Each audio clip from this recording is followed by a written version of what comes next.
আসসালামু আলাইকুম, কেমন আছেন প্রিয় বন্ধুরা? আশা করি ভালো আছেন।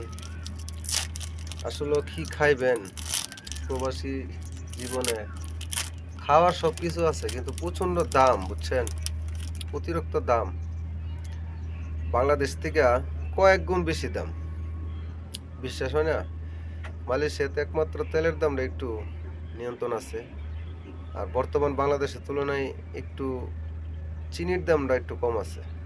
এই দুইটা জিনিস আমি পাইছি। এছাড়া আর সব জিনিসই মনে করেন যে দামি।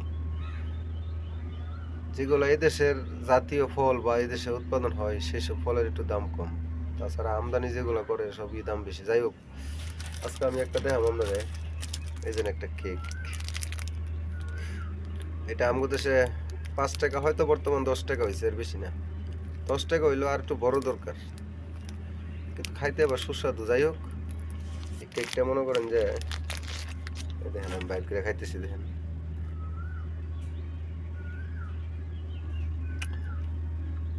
খাইতে সুস্বাদু লাগে। এটার দাম হইলো 10 টাকা বাংলাদেশে, তাই না? বা এই দেশে এটার দাম হইলো 1 টাকা। এই দেশের 1 টাকায় বাংলাদেশে 29 টাকা পড়ে। তাহলে কয় গুণ বেশি? 3 গুণ। প্যাকেট করা, মেয়াদ টেয়াদ সব দেওয়া থাকে। এই দেশে খোলা কোনো জিনিস বিক্রি হয় না, বুঝছেন? সব কোনো প্যাকেট, রুটি মুটি যা করবেন সব প্যাকেট। কারণ এই দেশের আইনে আছে প্যাকেট ছাড়া কোনো জিনিস বিক্রি হবে না।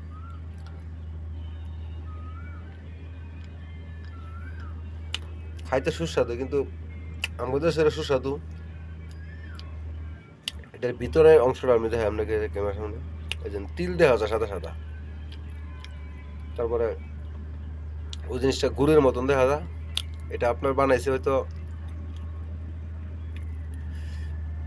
আপনার সুজি দিয়া, তিল দিয়া, আরো কিছু জিনিসপত্র দিয়ে সুন্দর করে বানাইছে আর কি। যাই হোক, তারপরে এটার দামটা আমার কাছে বেশি লাগে। খাইতে হবে, কিছু করার নাই। এটা সর্বনিম্ন দাম।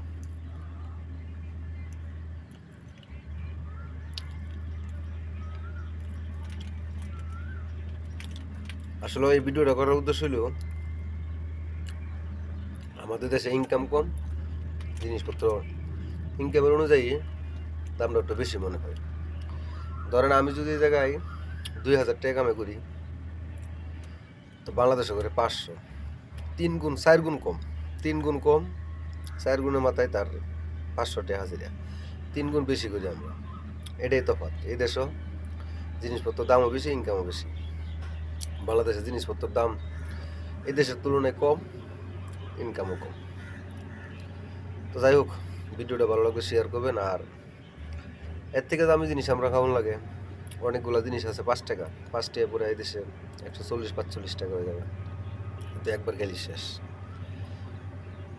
আহামরি যে তা কিছু না, পেট যে বইরা একবারে আর খাওয়ান লাগবো না পরবর্তী, তা না। এর থেকে উন্নত একটু জিনিস আছে, এই সাইজ বা এত একটু বড়, 4 টাকা 5 টাকা। তো সবাই ভালো থাকবেন। আমি কদিন যাবত একটু শারীরিক অসুস্থ, গত 2 দিন খুবই খারাপ আছিলাম। তারপর আবার পেটের দান্দাই কাজ করছি। প্রবাস জীবন, বুঝছেন? কাজ করতে হবে, সামনে ঈদ। খুব কষ্ট হয়েছে কাজ করতে। আলহামদুলিল্লাহ, আপনাকে দোয়া ভালোবাসায় আমার আল্লাহর রহমতের, আল্লাহ আমার সুস্থ করছে মোটামুটি। এখনও পুরোপুরি সুস্থ না, তারপর কাজে আসছি। দোয়া করবেন, সবাই ভালো থাকবেন। আল্লাহ হাফিজ।